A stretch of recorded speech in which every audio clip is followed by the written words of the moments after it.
What up, everybody? Thanks for tuning in again to the Human Occurrence. I'm your host, Brent Phipps. I'd first off like to acknowledge the traditional custodians of this beautiful land, past, present, and future. We've got a really interesting podcast coming your way today. We're going to be interviewing a 28-year-old paramedic that's worked in the UK and Australia. And just like police officers, paramedics are usually the first on a scene of an accident and an assault. They are called to offer medical assistance and life-saving help, and yet it can be one of the most dangerous professions you can get into. So once again, buckle up, get ready, because this podcast is going to be amazing. All right, welcome to the show. Cheers, man. Thanks for having me. Oh man, it's I've been really excited about it because we caught up a little bit on the phone, and I was like, no, don't tell me too much. Let's save that for the podcast to make it juicy. Yeah. But look, if anyone who's tuning in, I'll just give you a bit of a backstory quickly about our history. Me and Rowan is basically we met each other at we used to work at BP Aussiego. I don't know if you started at Suffolk Park first, did you, or no? No, I was Aussiego, and then they just Aussiego. Get on with you. They were like, come work with this psychopath. That's right. So Aussiego is job, bro. Aussiego is the BP service station in town, and at the time it was pretty much the gateway to Byron. Everyone used to come in, and that was like the main servo before Maddie lost it, and it changed to more of a corporate feel. But Rowan and I really kicked it off there. We were professionals at stacking chips and the fridge, the drink fridge, and cleaning toilets. You know what? Thinking back onto that time, and I don't know if you can relate to this, but that job actually really taught me how to chop wood and carry water.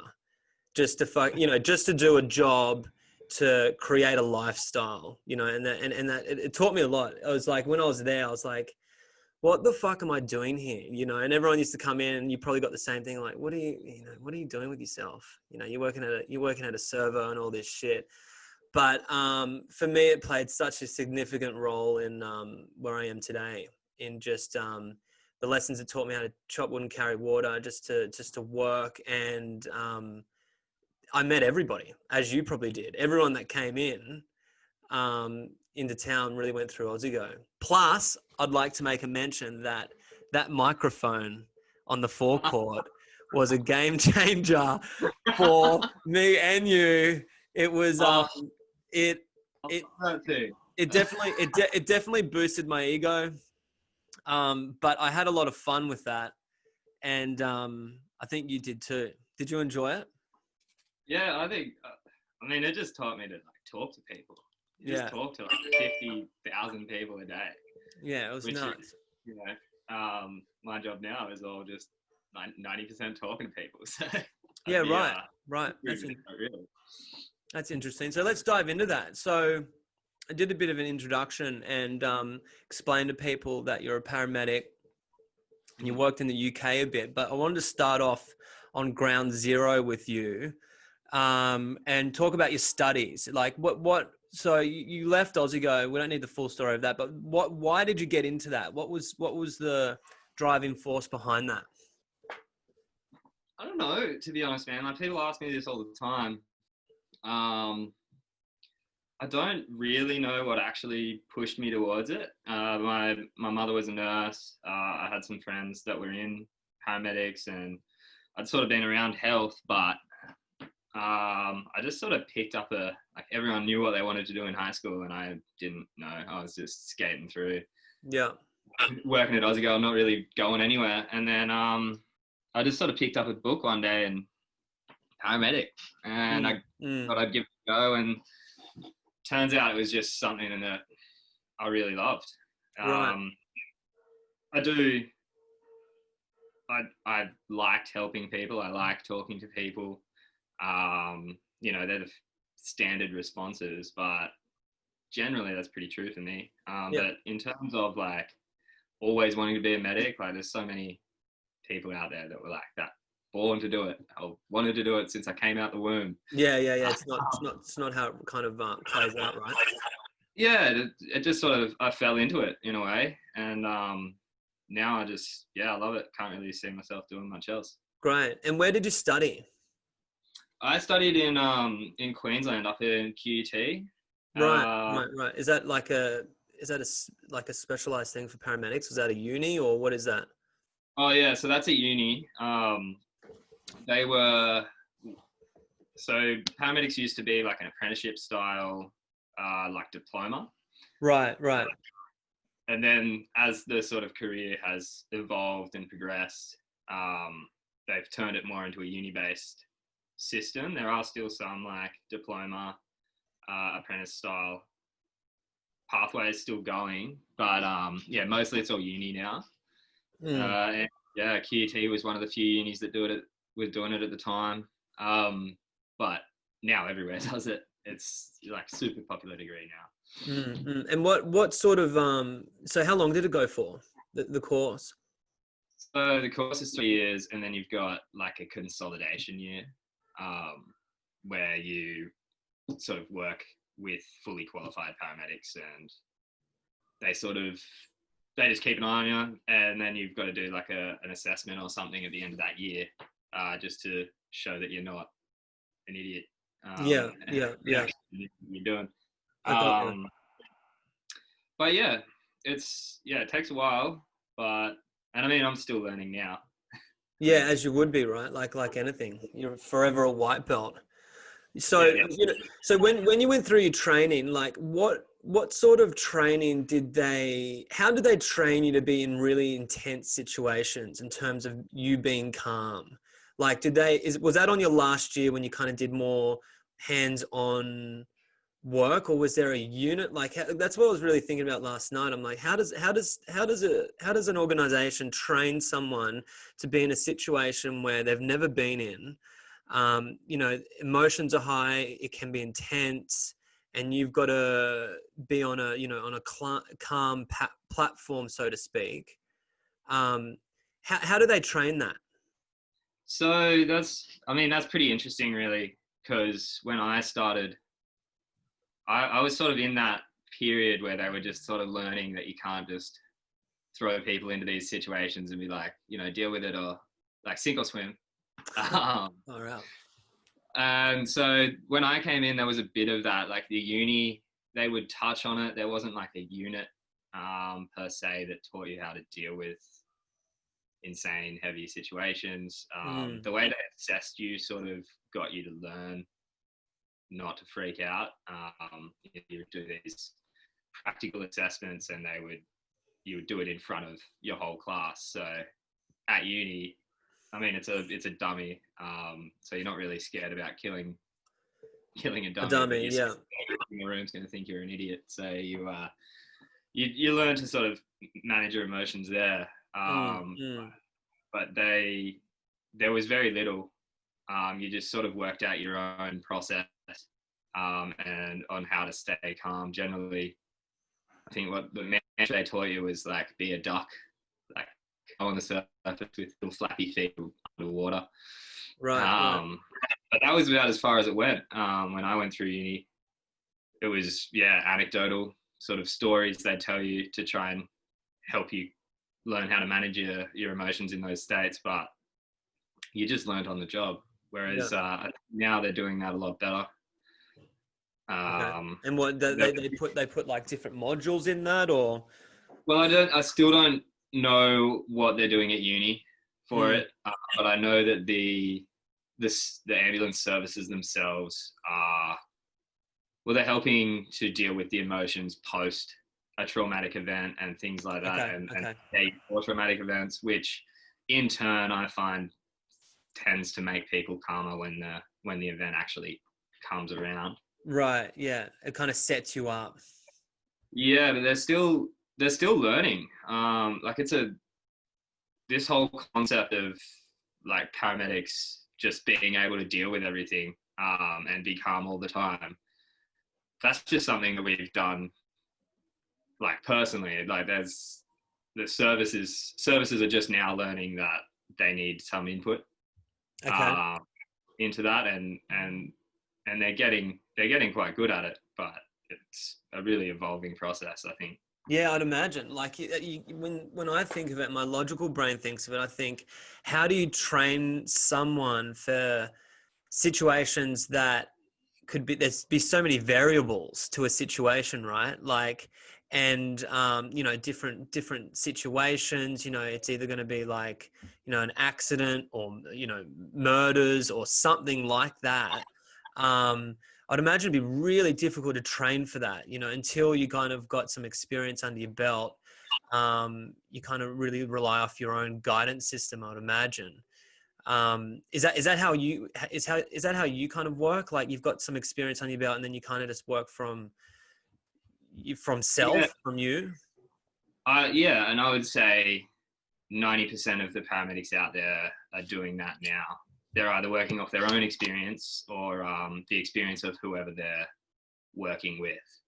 Okay. So I was quite lucky. I just had a really good run of mentors in my first ever station up in Brisbane, Yeah. and they all had like super different styles, and super different like methods of operating in these stressful sort of environments, and I just sort of picked and chose What what works for you? worked for me. Yeah, for me it's just don't get your heart rate above 60. Just sort of sit there and Okay. Yeah. And be methodical, calm. Make a joke if you can. It sort of yeah. grounds you well. But yeah, just whereas other people like to move fast, and that works for them. But Mm, you do mm. you you take your own experience and you sort of mold that into how you want to operate. Like, and as I say, you're learning every time. Like, I'll go to a new experience, and the next time I see that, I'll have a different way of dealing with it based Mm, on mm. what I've done last month or year or whatever. It's like you just keep adding to your arsenal, right? And you keep getting better based off, your work experience and what you've done. Um, Yeah. so is are paramedics high in demand? Like, is it like when you left uni to get into a job? Tell us about that process. Was it difficult, or was it easy, or? For me, it was quite easy. There was a shortage, or a local shortage. So Queensland didn't have as many as they needed. So we got quite a easy transition from uni to a job. That is entirely different now. The unis are pumping out thousands of paramedics for hundreds of jobs. You know, Okay. so there is just the market's completely flooded with paramedics now. So unfortunately, for those students, it's not as easy as it was for me. Mm. And a lot of them end up abroad. So the UK employs a huge number of Okay. Australian paramedic students. Why is that? Just because we've got the numbers? We have the numbers. We've got really good training, Okay. which crosses over quite well to their system. Like, there's not a huge gap in their knowledge, and their protocols are relatively similar to ours. But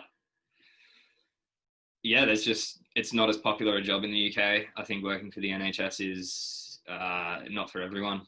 So yeah, they're happy to take us. And a lot of paramedics now are cutting their teeth in the UK and then returning home. Okay. And what do you mean? What do you mean by cutting their teeth? Is that what you said?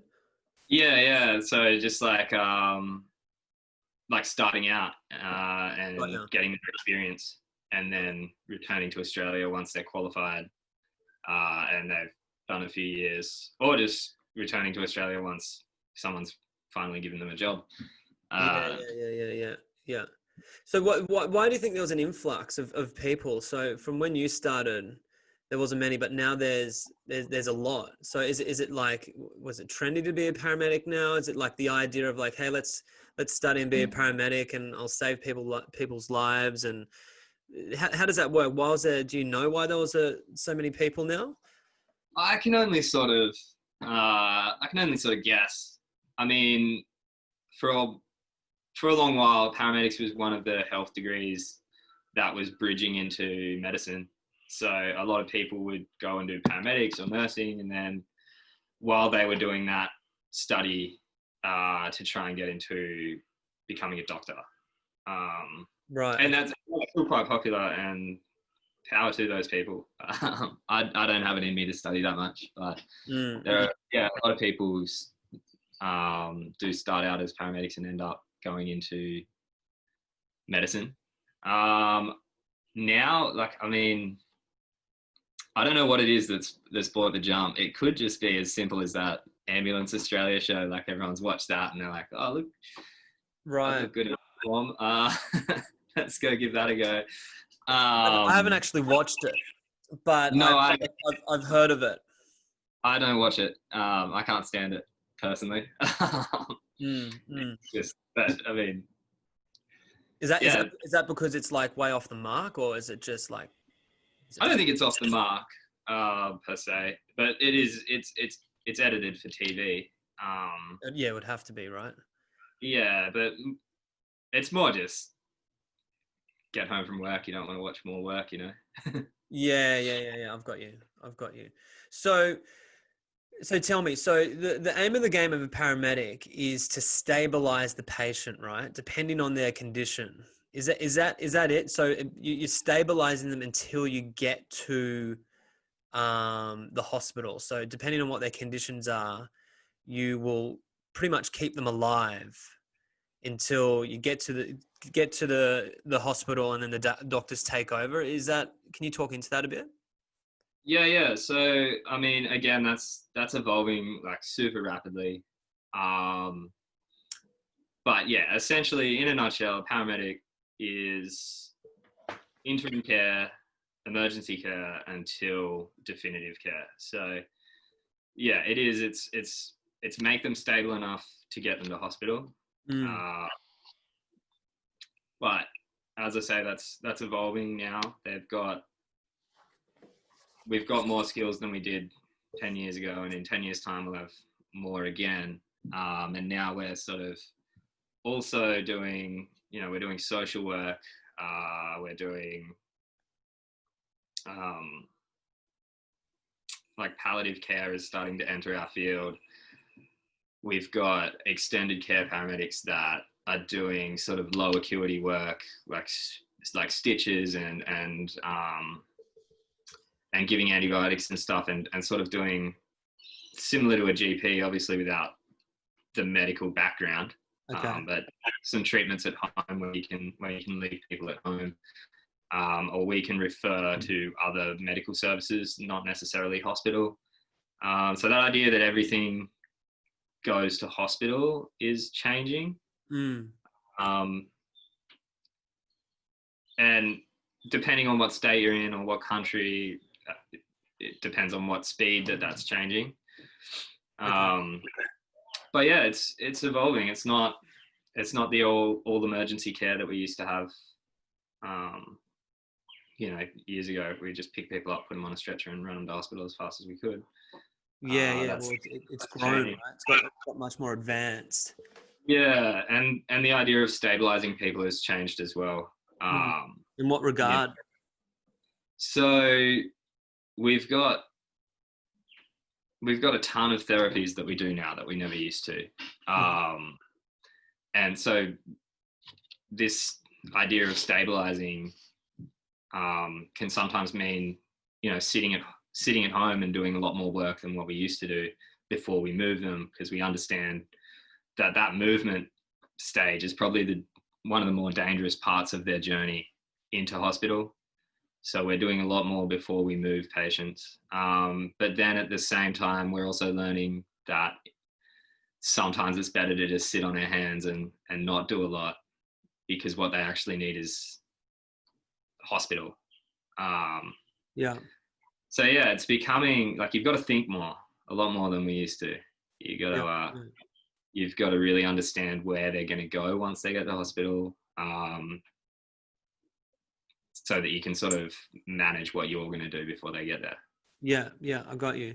So, so when you approach, and this is going to be pretty generalization, hard for you to answer maybe, but when you approach someone who's injured or who's potentially dying or something like that, you would obviously have a protocol with how you've been taught to approach that situation. But is there any intuition that gets played out in that as your role? So if you go in there with your skill set, is there any sort of like intuition when you go, oh, okay, no, let's not work on this, let's work on his arm or something like that? Or is it just straight by step-by-step procedure?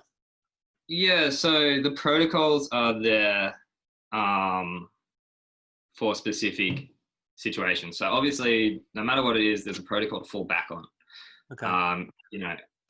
I'd like to be perfect at everything and be able to do everything without the protocols, but some things I'm better at than others. Mm-hmm. And in those situations, you got a protocol. But in general, it is mostly intuition, experience that gets you started. So you walk in and you might see someone who's not obviously sick, but say who you're working with, they might have seen this before, or they might know a little more about what's going on, Mm-hmm. and they'll know that where to start. Or you might have seen it before, and it might not look obvious to everyone that they're super unwell, but they are super unwell, and you can on that. So it is experience. We learn about it in textbooks, but until you see it, it's quite hard to. It's quite hard to tell what's going on until you've seen it at least once. Yeah, Uh, I've got you.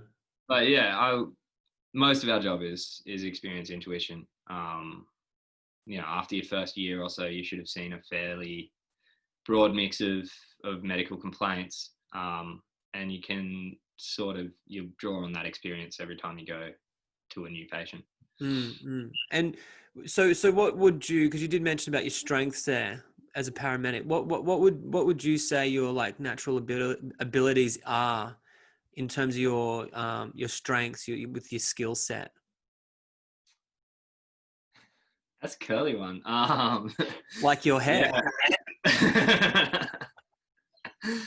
I mean, I don't know, and people would, maybe my partners and crewmates that I've had in the past might disagree. But I find I'm comfortable in a trauma situation.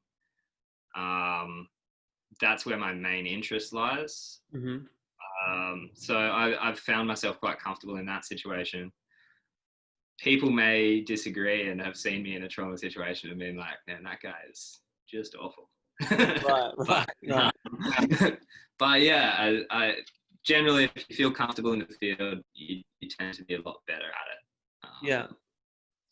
And that's sort of where I draw most of my sort of comfort at work. But I would say probably the one I'm least comfortable with is cardiac conditions. Okay. I like heart attacks and stuff. They're fairly simple, but my knowledge further than that has a gap. Can you break that down for the people who are listening? So the difference between cardiac and trauma, just so it's clear. Yeah, so trauma is just any illness relating to some sort of traumatic input on the body. So be it, a stabbing, a car accident, shooting. Like an impact, so to speak. Yeah, an impact of sorts. Yeah, or violence. Yeah, so that's trauma, and that involves whatever body system is directly involved. Say you've been stabbed in the chest, then your lungs are an issue. Mm-hmm, mm-hmm. But it also, there's this big systemic sort of science behind it as well, that we're learning more about now than we used to before, and that's evolving and quite interesting. Whereas cardiac is, it's mostly your heart, but it, again, there's all these systemic issues that stem from the heart. Yeah. That's interesting, man. And so I would imagine, like, when you first experienced someone passing in front of you, that would have been an adjustment in itself. But how do you how do you process that? Like, is there something that you do like after a shift to kind of unwind or release or, process what you've been through? Because it's kind of like, from what I understand of,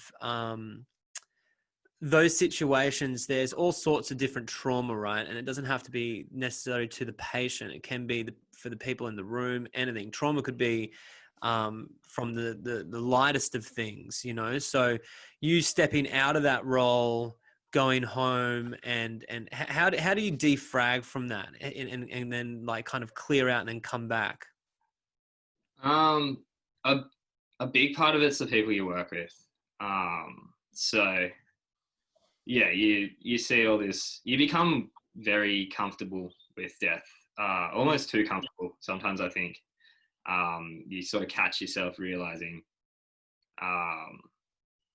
that you're just a bit too comfortable, and then you start.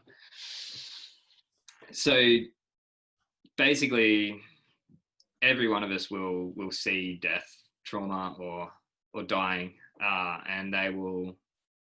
The go-to is to talk to the people directly around you.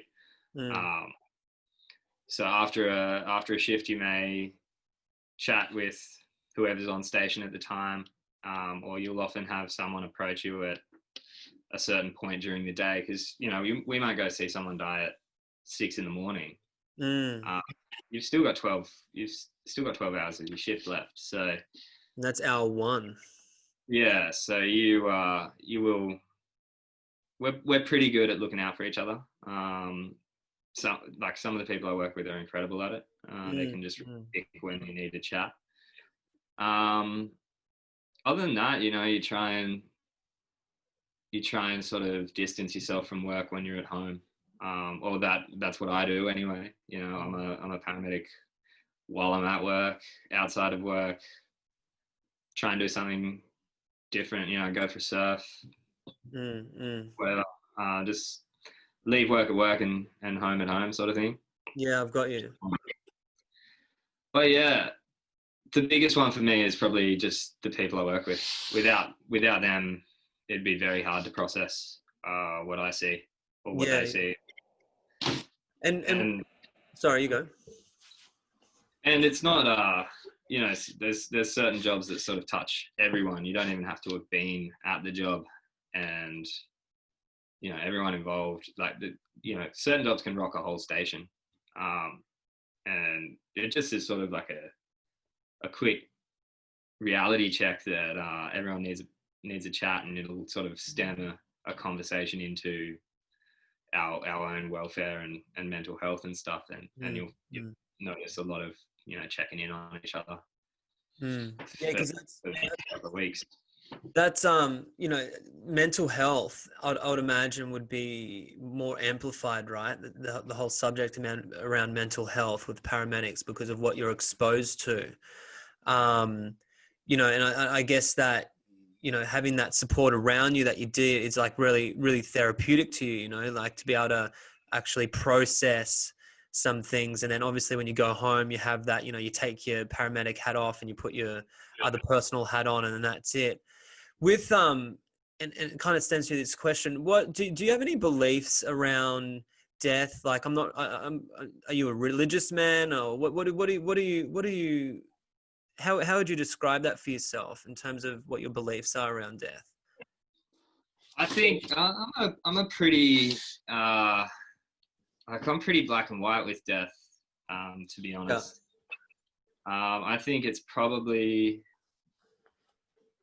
like I'm not religious whatsoever, and I generally don't sort of believe in an afterlife or anything like that.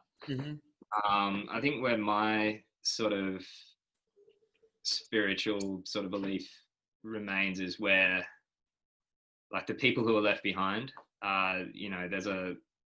it's more an issue for the people left behind. The person who's dead or dying, like, once they're gone, it's they're done with it.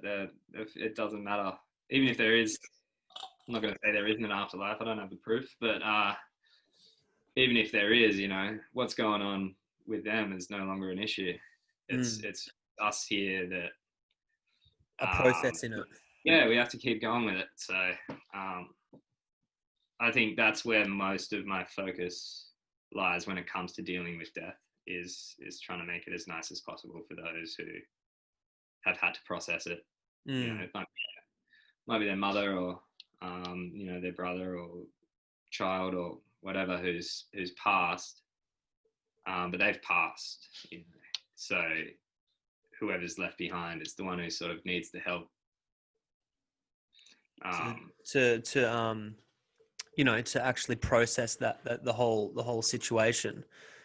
Yeah, and you know, they've got months or years of this processing to happen. I'm with them for, you know, 20 minutes.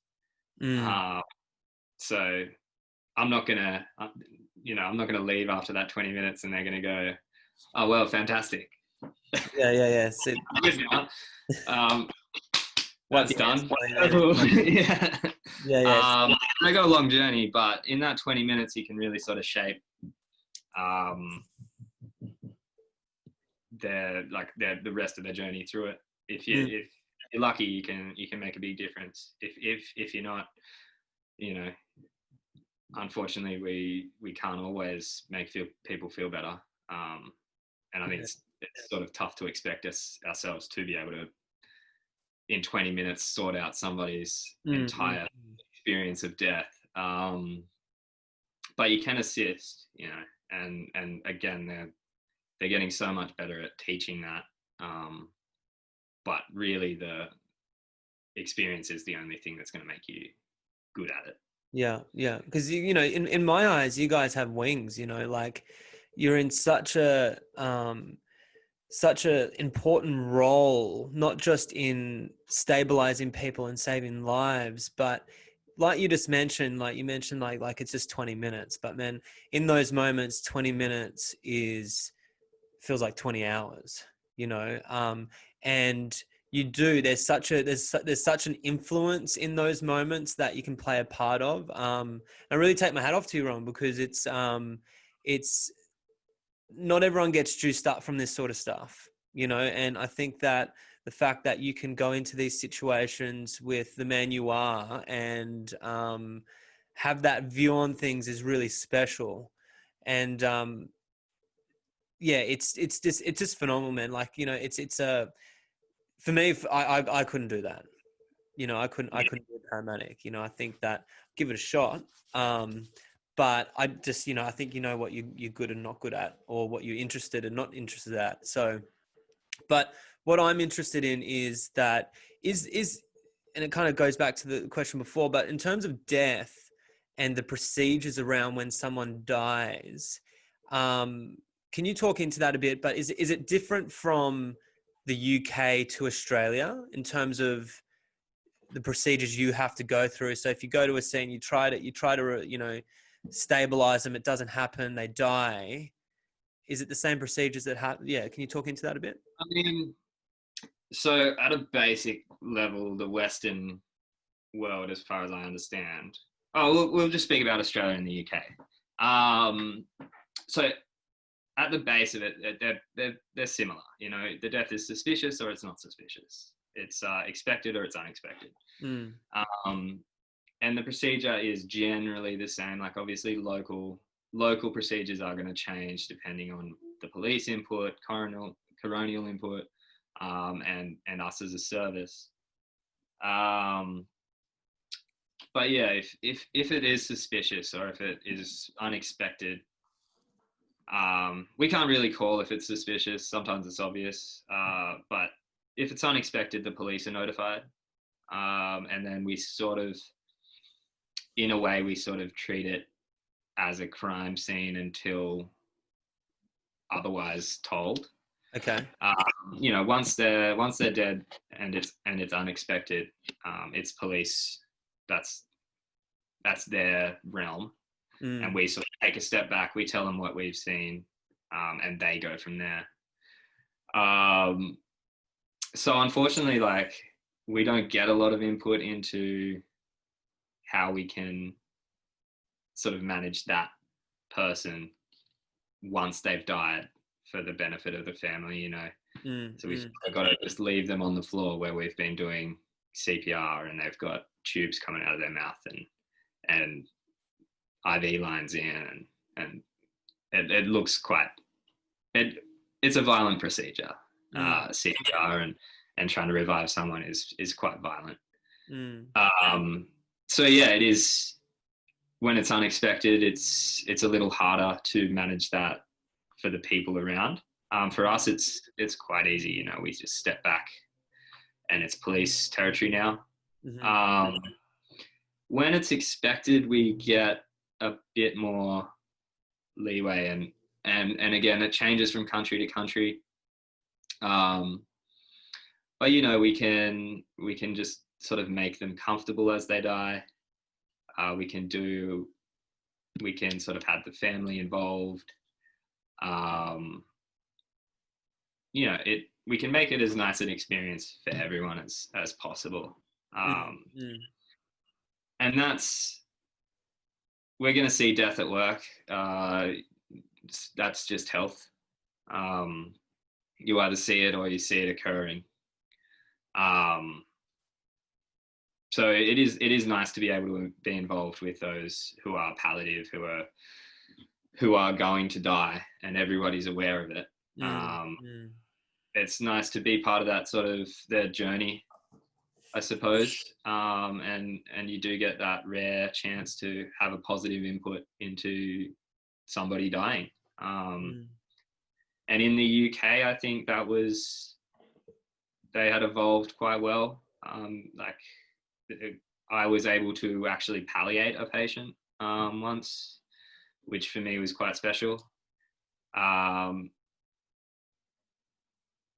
By palliate, I mean like refer on to a palliative care. They weren't actually a part of a palliative care team, and it was in it. And I got the opportunity to sort of start that ball rolling, which here at the minute is not as easy to do. Why is that? I don't really know. There's a lot of people working quite hard to make palliative care more normal in Australia, more talked about, more considered, and those people are doing great work. But for whatever reason, it has not. It just hasn't evolved as rapidly here, or at least from a paramedic standpoint, it hasn't evolved as rapidly. Palliative care Australia-wide, I'm sure, is fantastic, and when we do get to be involved as a paramedic here, it's also fantastic. It's just we don't see it as often, I don't think. Whereas in the UK, you had quite a, and it could just be because there was 50,000 more people per square kilometre in the UK. Yeah. What is the population of the UK? It's like, God knows. Yeah, it's a lot more than the 27 million that lives in Australia, though. Yeah, well, I think we got told when I started in London that the population of Australia commutes in and out of London every day. Wow. So, it was. That's a lot. Yeah, I mean, he didn't back it up with any evidence. He just spurted out a one-liner. Yeah, he just said it. So he could be full of shit, but it was a fuck people. There's a lot of people on those tubes in the morning. Yeah. How long were you in the UK for? 3 years, 3.5 years. Yeah, and what made you come home? It was my time. It's busy over there. It's it was time to come back. Time to be with family. Try something new. And is being paramedic a well-paying job? Is there a difference going over to the UK? Do you get paid more there, or is it just it's in more demand? Unfortunately, it's not a well-paying job in the UK. Although there's a whole social system in the UK that is different. So basically, as a comparison to what we make here, the UK is probably not the best paying job. But over there, you are it's probably good money compared to everybody else, or compared to a large portion of London. It's probably very good. And I'm not gonna say it's a poorly paid job. It's a very well paid job. But like anyone working in any field, it could always be better. Yeah, well, everyone wants kind of more money, but it's so generally speaking, you do get good pay for what you're doing. Yeah, I think so. There's talk of a pay rise at the minute, but there always is in every job. I'm sure there always is. But yeah, I'm paid quite well. Right. I think. And do you? So at the start of the podcast, you mentioned that you see yourself doing this for quite some time. How do you work your way up in your industry? There's lots of avenues now. For the progression that I'm going through or wanting to go through, I'm doing some further learning at uni. What's that again? Sorry. I'm doing some more like further learning at uni, doing a master's, to try and sort of boost my knowledge and hopefully move me up through the career progression, through an intensive care paramedic up to wherever. But it's just applying. You apply for positions within the service, and some services they'll pick you and they'll train you up and get you ready for that role. Mm-hmm. And then there's also some self-directed stuff like what I'm learning.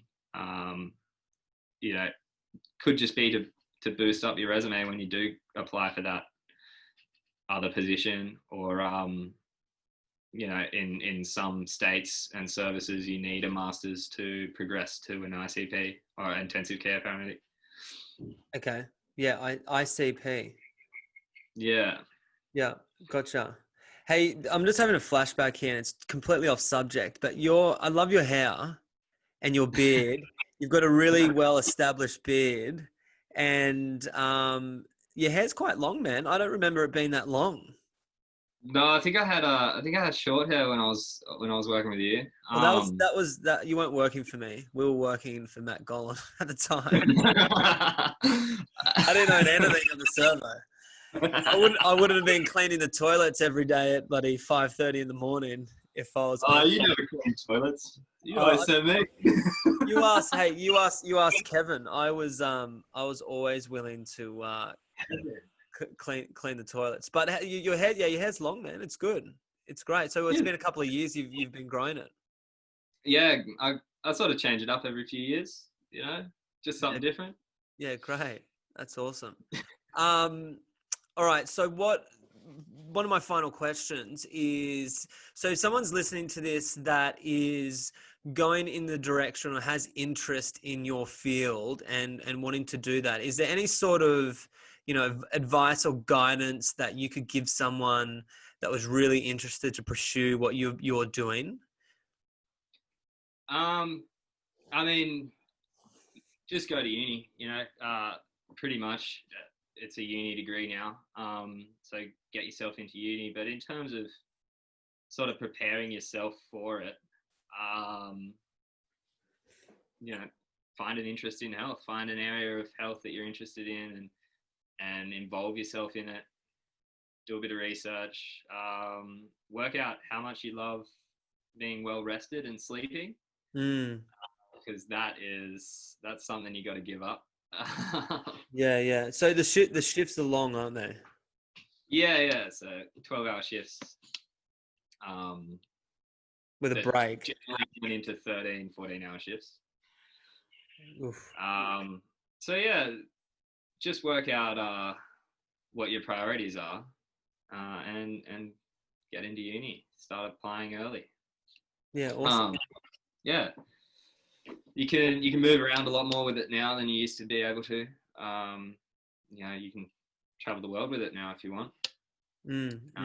Depending on regulations, right? Because UK and Australia are quite close, But I'd Yeah. imagine that you couldn't go to, I don't know, it's not like you could go to Spain. Could you do it in Spain? Like, do you have to speak the native tongue to actually be a paramedic? Um, yeah. So in some countries, they're going to obviously be like, well, you know, you need to speak the native tongue to work here. Mm, Others are like, they're majority English speaking anyway, mm, um, mm, and they'll have you. It's if they want you to learn more, they'll tell you what you need to do. Um, I know a lot of people in different countries now who are working as paramedics that started in Australia. So Canada, Germany, the UK, Holland. Um, Sweet. yeah, you can move around a lot more. It's a completely different career to when I started 6 years ago.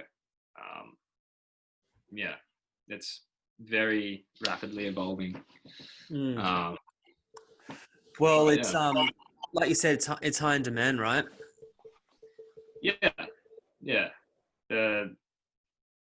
With how it evolves, we're becoming sort of more important in the healthcare system. We're sort of taking the burden off other areas of health now. So, I mean, watch this space. We might be completely different in 10 years. We might no longer even be emergency care. We'll be doing, you know, Yeah, just fixing people up at home.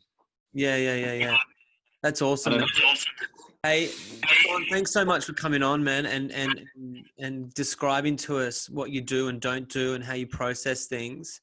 I the best thing about this podcast for me is that I learn a shit ton about this. Yeah, And I said that to you yesterday, but I truly mean that because I get really interesting people on like yourself. And now I know a bit more about what goes on in your world and paramedics. So thank you so much for coming on, man. And yeah, no worries. I appreciate you showing up. You're right, man.